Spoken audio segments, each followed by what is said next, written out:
Yes, once again, mga minamahal.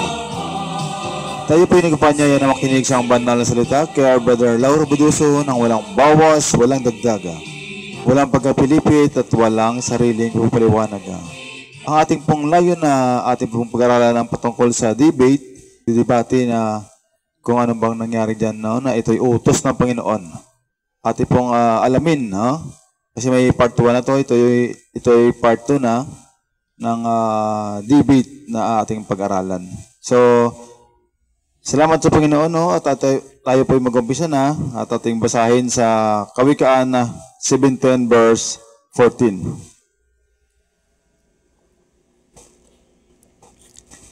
Ang pasimula ng pagkakaalit ay gaya ng pagbuga ng tubig. Yan, ang pasimula ng pagkakaalit, no? Ay gaya ng pagbuga ng tubig. Oo, yun, no? Gaya ng pagbuga ng tubig, no? Paano maibuga yung tubig? Ganun ang pasimula ng pagkakaalit. Kaya't iwan ninyo ang pagtatalo bago mag-init sa pagkakaalit. Ayun, no? Kaya pag nakita mo na yung kadibati mo na parang nagagalit na parang may pagkakaalit na siya, no? Iwanan mo na, no, ang pagtatalo. Tama na to. Sa sunod naman, brother, tama na to. Ayan nga, no? Kaya ang sabi nito, ulitin ko, sa Proverbs 17:14, ang pasimula ng pagkakaalit ay gaya ng pagbuga ng tubig. Kaya't iwanin niyo ang pagtatalo bago mag-init sa pagkakaalit. Ayan, no? Basa nito sa English. Basa nito sa English.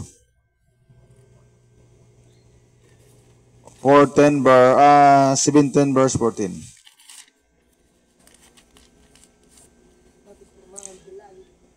The beginning of strife is as when one letteth out water. Therefore, leave off contention before it be meddled with. Yeah, no? The beginning of the strife is as when one letteth out water. Therefore, leave off contention before it be meddled with. Yan. No? Sa Tagalog pa, ang pasimula ng pagkakaalit ay gaya ng pagbuga ng tubig. Kaya't iwan ninyo ang pagtatalo bago mag-init sa pagkakaalit. Yan, no? Iwanan na. No, tama na. Bago magkakaalit. Yan. Sa Jeremias 2:9. Sa Jeremias 2:9, kaya't ako'y makikipagtalo pa sa inyo, sabi ng Panginoon. Ayun, no? Sabi ng Panginoon, no? Kaya't ako'y makikipagtalo pa sa inyo, sabi ng Panginoon.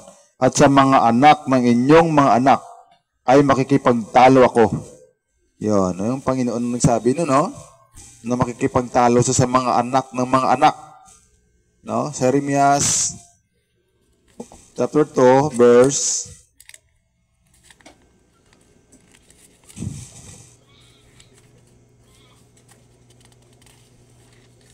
Jeremias chapter 2, verse 9. Wherefore I will yet plead with you, saith the Lord, and with your children's children will I plead. Ayun, no? Makikipagtalo ang Panginoon, no? Sa mga anak ng mga anak. Ayun.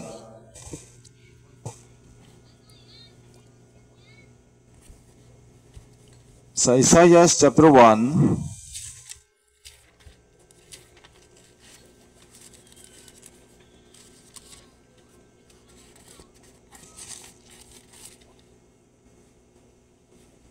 Isaiah chapter 1 verse 17 to 20.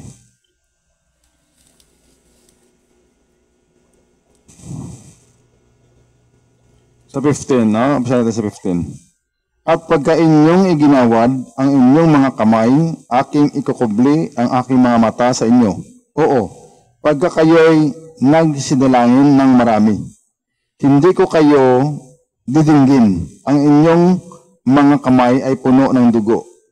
Mangaghugas kayo, mangaglinis kayo. Alisin ninyo ang kasamaan ng inyong mga gawa sa harap ng aking mga mata. Mangaglikat kayo ng paggawa ng kasamaan. Mga tuto kayong, 17, mga tuto kayong magsigawa ng mabuti. Inyong hanapin ang kahatulan. Inyong sakluluhan ang napipighati. Inyong hatulan ang ulila. Ipagsanggalang ninyo ang babaeng bao. Magsiparito kayo ngayon at tayo'y magkaturanan, sabi ng Panginoon. Bagaman ang inyong mga kasalanan ay maging tila mapula, ay magiging mapuputi na parang niebe. Bagaman maging mapulang gaya ng matingkad na pula, ay magiging parang balahibo ng tupa. Kung kayo'y magkusa at mga masunurin, kayo'y magsisikain ng buti ng lupain. Ngunit, kung kayo'y magsitanggi at mangang himagsik, kayo'y lilipulin ng tabak sapagkat sinalita ng bibig ng Panginoon. Ayun, no? Ang sabi sa 17:18, no? Sa 18 na lang, no? Magsiparito kayo ngayon at tayo'y magkaturanan, sabi ng Panginoon. Bagaman ang inyong mga kasalanan ay maging tila mapula at magiging mapuputi na parang niebe. Bagaman na maging mapulang gaya ng matingkad na pula, ay magiging parang balahibo ng tupa. Yan, ha? Kaya yung sabi ng Panginoon, magsiparito kayo ngayon. Kaya utos ng Panginoon, no, na magkaturanan. Yan, utos ng Panginoon, no? Kaya sabi niya, magsiparito kayo ngayon at tayo'y magkaturanan. Yan. Pero ang sabi dun sa una nating binasa, iwan ang pagtatalo bago mag-init sa pagkakaalit. Yan, no? Kaya titignan mo rin yung kausap mo. Kasi minsan naghahanap lang yan ng kausap eh. Kaya hindi talaga totoong gustong makaalam ng katotohanan. No? Kundi gusto lang na may kausap lang siya, no? Na ipahabatid niya rin na marunong din siya. No? Marunong din siya sa Biblia. Sa Kawikaan, chapter 18, verse 13, no?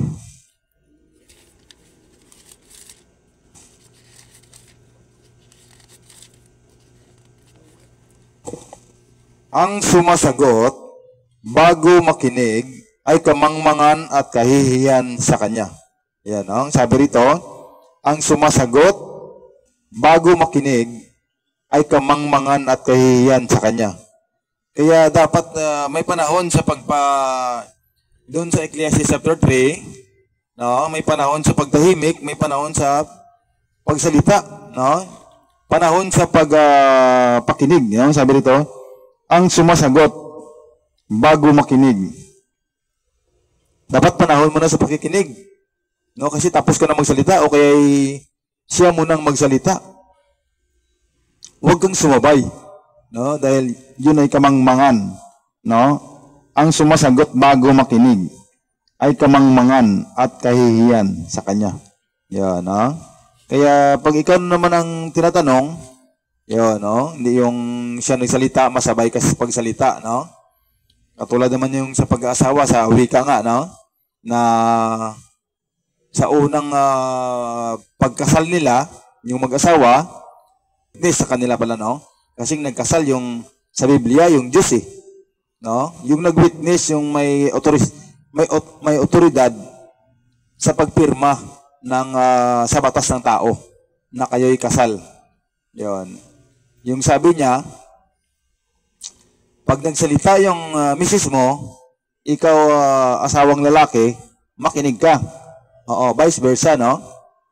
Kung yung lalaki naman ang magsalita, ikaw naman babae makikinig, no? Sa sunod na mga buwan, pag nagsalita ay yung asawa niya, nagsalita na rin yung asawa niyang babae, no? At yung kapitbahay na yung nakikinig. Yun, no? Kaya dapat magkaisa-isa lang, no?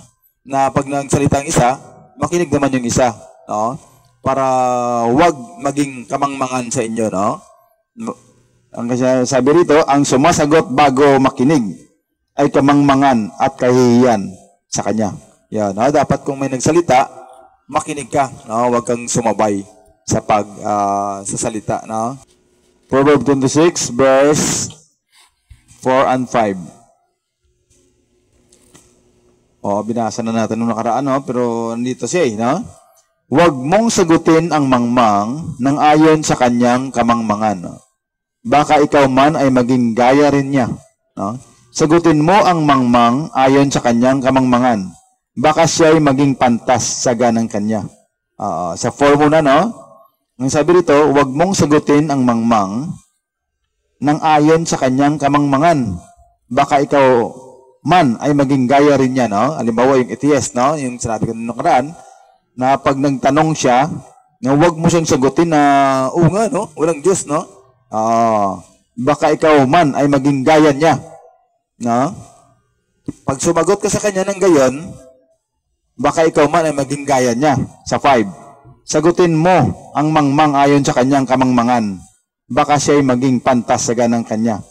Kaya pag nagtanong siya na, di ba walang Diyos? Di ba wala? Kaya sagutin mo siya na mayroon, no? Basahin mo sa Biblia na mayroon. Kaya sabi rito sa 5, sagutin mo ang mangmang ayon sa kanyang kamangmangan. Baka siya maging pantas sa ganang kanya.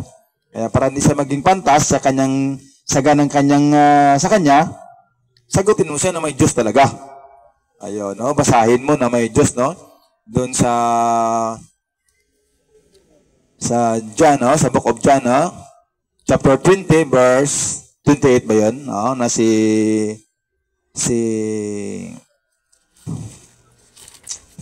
babasahin na lang natin, no? Tingnan natin. Sa Book of John,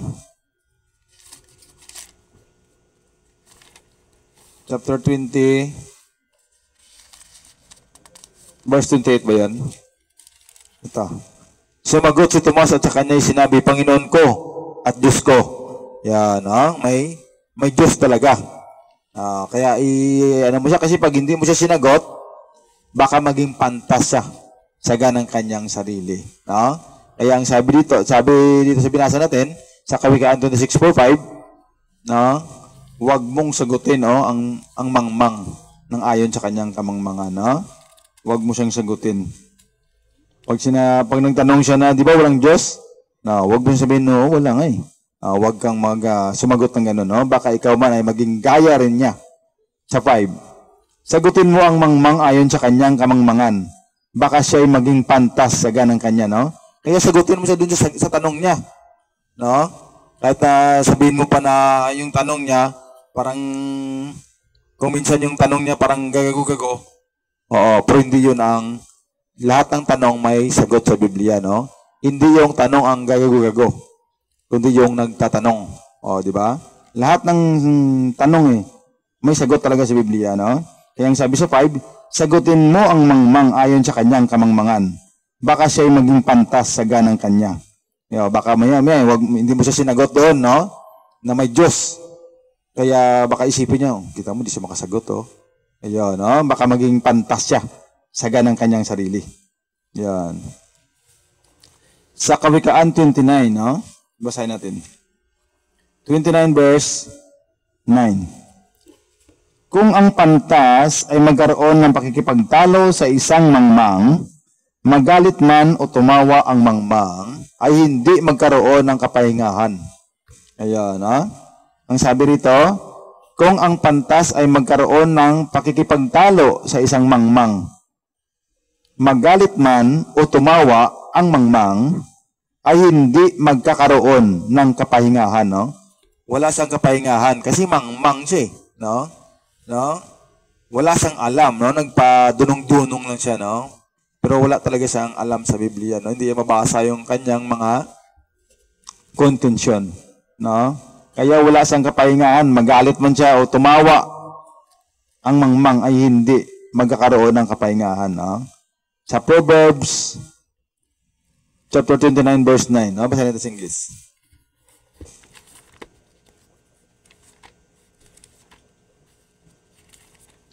Proverbs 29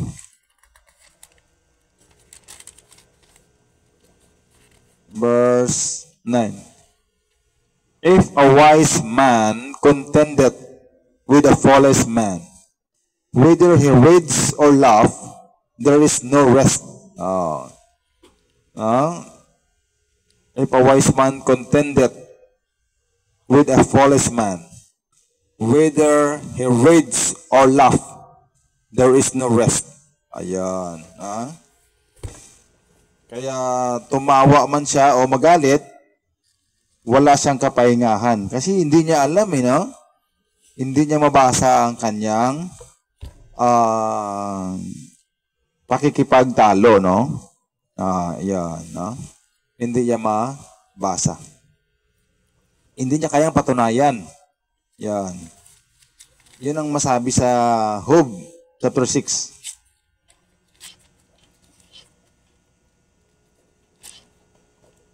Job chapter 6 verse 25-26. Pagkatindi nga ng mga salita ng katwiran. Ayun, no? Grabing pagkatindi nga ng salita ng katwiran, no? Grabe sa mga katwiran, no? Ngunit anong sinasaway ng iyong pakikipagtalo? 26. Iniisip ba ninyong sumaway ng mga salita?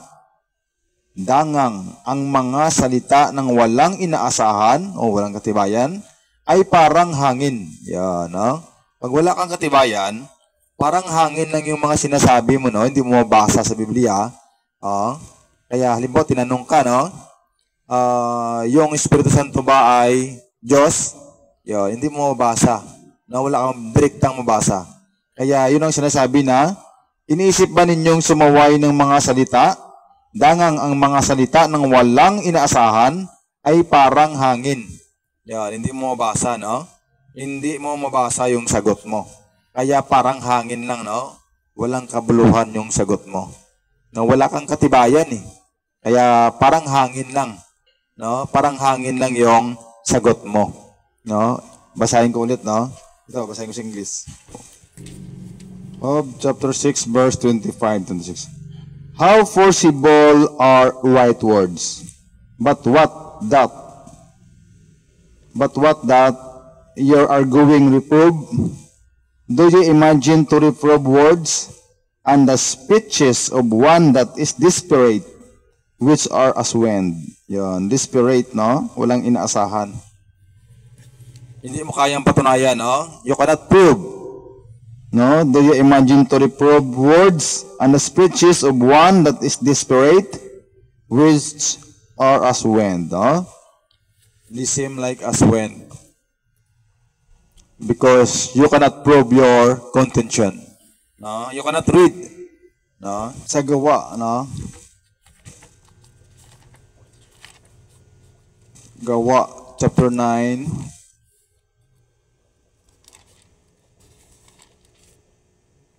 Verse 22, lundag sa 29, kag lundag sa 31. No? 22, 29, 31. Datapot, lalo nang lumakas ang loob ni Saulo at nilito ang mga Hudyo na nangananahan sa Damasco na pinatutunayan na ito ang Kristo. Yan, no? Sa 29. Na nangangaral ng may katapangan sa pangalan ng Panginoon at siya'y nagsalita at nakipagtuligsaan sa mga Griko-Hudyo, datapwat pinagpipilitan nilang siya'y mapatay. Yan, no? Kasi talo sila, no? Inggit, kumbaga sila siguro, no? Kaya nakipagtuligsaan si Apostol Pablo sa mga Greko-Hudyo, datapwat pinagpipilitan nilang siya'y mapatay. 31. Sa gayoy, nagkaroon ng kapayapaan ng iglesia sa buong Judea at Galilea at Samaria. Palibas ay pinagtibay at sa paglakad na may takot sa Panginoon at may kaaliwan ng Espiritu Santo ay nagsisidami. Yan, no? Sa pakikipagtuligsaan ni Apostol Pablo sa mga Greko-Hudyo, yon. At sa paglakad na may takot sa Panginoon at may kaaliwan ng Espiritu Santo ay nagsidami sila, no? Nagsisidami. Yan, no? Kaya nakipagtuligsaan sa 29, at nangangaral na may katapangan sa pangalan ng Panginoon, at siya'y nagsalita at nakipagtuligsaan sa mga Greko-Hudyo. Datapwat, pinagpipilitan nilang siya'y mapatay. Yun na lang ang kanilang makaya. No? Napatayin nila yung tao ng salita ng katotohanan. No? Kaya sabi doon sa ibang kasulatan na sinusugo kayo katulad sa karniro sa gitna ng mga lobo. No? Kaya yun ang sabi doon. Kaya ang sabi sa isa kabila pa ring kasulatan, wise as serpent, harmless like a doves. No? Kasi tingnan mo to, no? Dahil nakipagtuligsaan si Apostol Pablo sa mga Greko-Hudyo, pinagpipilitan nilang siya'y mapatay, no? Pero kahit patayin mo pa, kahit mapatay pa, no, ang mga nagsabi ng katotohanan, no? Hindi mo pa rin mapatay ang katotohanan, no? Wala kang laban sa katotohanan, kundi ayon sa katotohanan, no? Si Kristo nga namatay, no? Namatay si Kristo, hindi talaga mawala yung katotohanan, no? Sa Gawa 17:17, no?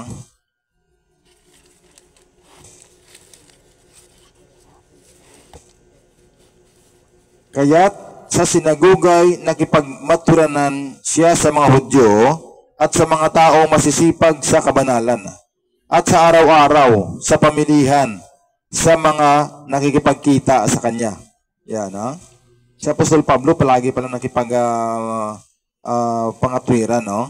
Sabi niya, kaya't sa sinagugay nakipagmaturanan siya sa mga Hudyo at sa mga taong masisipag sa kabanalan. Mabuti sana kung yung mga kaharap mo, yung masisipag sa kabanalan, no? Ang totoo talagang naghahanap kay Lord. Pero baka naman ang makaharap mo, yun yung binasa natin kanina sa Kawikaan 17:14.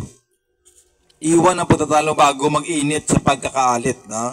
Kasi hindi naman totoo talaga na hinahanap nila yung Diyos, no? Kaya iwan mo na, no? Ang pagtatalo bago mag-init sa pagkakaalit. No? Kaya sa Gawa 17:17 to 19, no? Ituloy natin sa hanggang 19, no? Basahin ito ulit.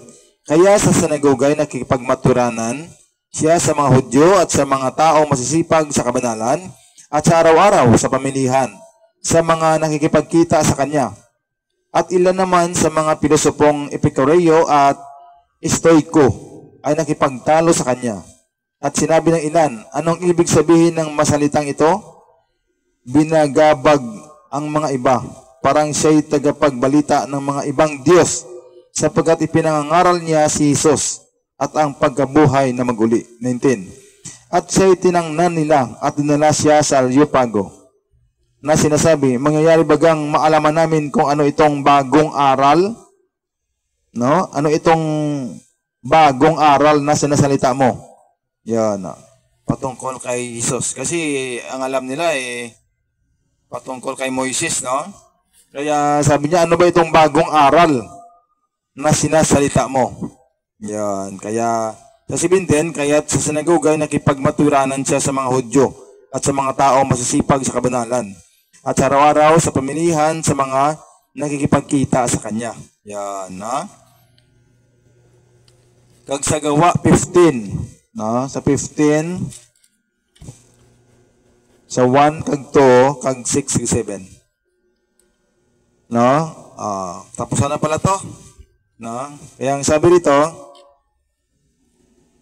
sa Gawa chapter 15, verse 1 to kag 6, kag 7. Lundag sa 6-7.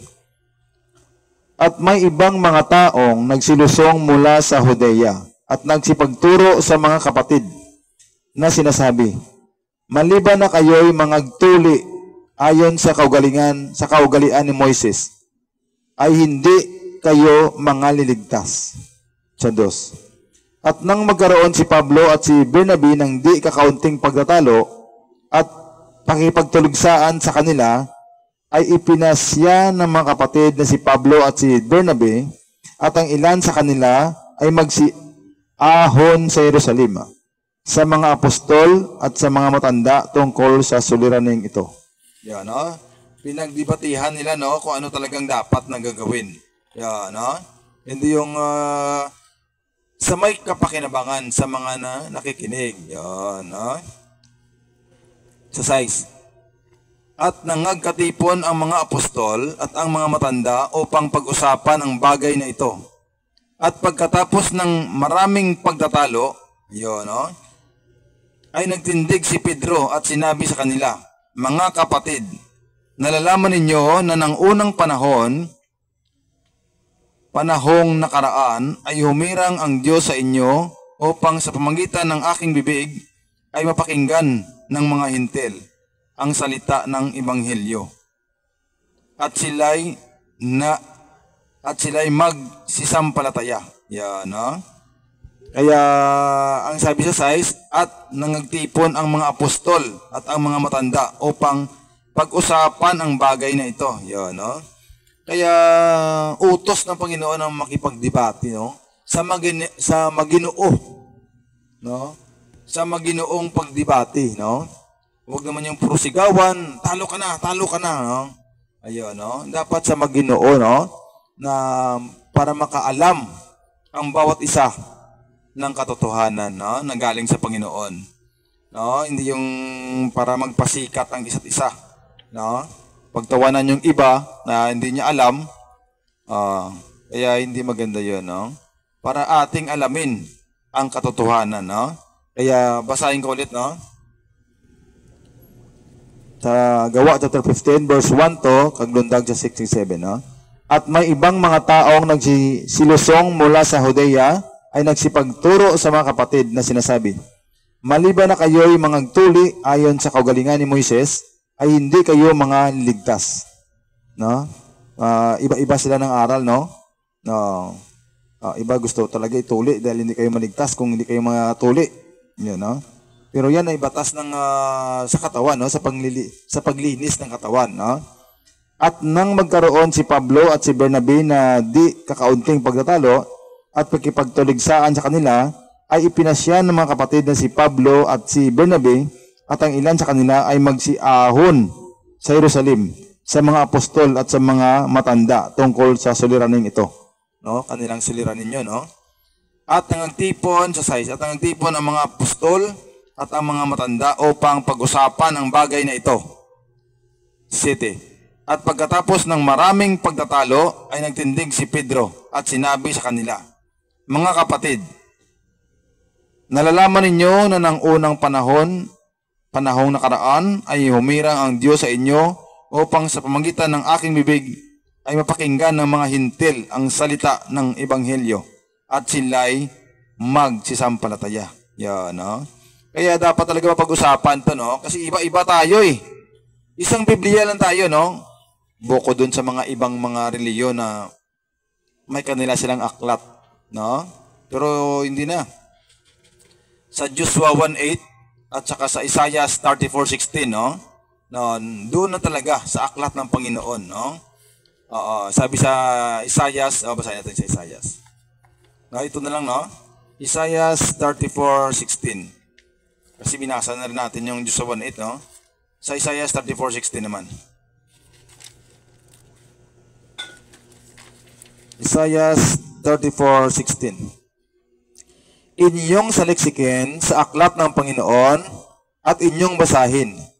Kahit isa sa mga ito ay hindi magkukulang, walang mangangailangan ng kanyang kasama. Sapagkat iniutos ng aking bibig at pinisan sila ng kanyang espiritu. Yan, ha? Dapat talaga ang saliksikin natin sa aklat ng Panginoon at inyong basahin. Yan. Kahit isa sa mga ito ay hindi magkukulang, no? Hindi na kailangan ng mga Book of Mormon o ano kayang mga aklat dyan, no? No? Kaya dapat sa aklat ng Panginoon, no? Ang sabi rito, inyong saliksikin sa aklat ng Panginoon at inyong basahin, kahit isa sa mga ito ay hindi magkukulang. Walang mangangailangan ng kanyang kasama. Kaya kung ano-ano pang mga libro yan, no? Ano-ano pang mga aklat yan, no? Huwag mo nang basahin yan, no? Kapaguran lamang ng katawan sa 12:12 ng Ecclesiastes, no? Kaya dapat ang aklat ng Panginoon ay inyong basahin, kahit isa sa mga ito ay hindi magkukulang, walang mga kailangan ng kanyang kasama, sapagkat iniutos ng aking bibig at pinisan sila ng kanyang espiritu. Yan, no? Ang aklat ng Panginoon, ating basahin at saliksikin, no? Kaya dahil hindi na magkukulang, kaya wag mo nang bigyan ng kasama to, no? Kapaguran ng katawan ng yun, no? Sa Biblia pa lang, ligaw ka na. Kaya yung mga tao, iba-iba tayo ng mga paniwala, no? Isang aklat lang tayo, lalo na yung may mga aklat pa ng iba, no? Kaya mas lalo hindi magkaintindihan. Kasi dito ka magbasa, sa kanya, doon din siya magbasa, hindi na magkaintindihan. Hindi nga tayo nagkakaintindihan na isa lang tayong Biblia, eh. No? Minsan, no? Pero may mga tao talaga na, kung gusto mo talaga mag-intindi ka, no? At gusto mong malaman ang katotohanan, malaman mo rin yun, eh. Kung ito'y mga aral ng Panginoon, no? Kung nais masunod ang kalooban ng Panginoon. Malaman mo yan, no? Maintindihan mo yan, no? Ipaalam ng Panginoon yan sa iyo, no? Salamat sa Panginoon, no? Na tayo'y nakatapos na naman ng pakikinig ng mga salita ng Panginoon patungkol sa debate, no? Ito'y part 2 na. Kasi katatapos na natin yung part 1. Ito ay part 2 na naman, no? Thank you, Lord, no?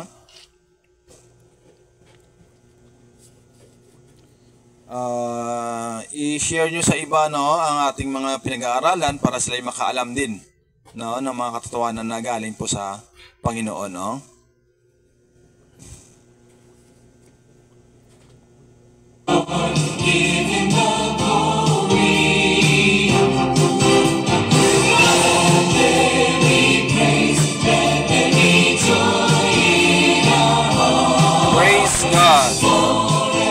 By the Church of Jesus Christ, the Lord and Savior, the Remnant, ang nagsasabi God bless everyone. God bless Philippines. Always smile and always remember, Jesus loves us.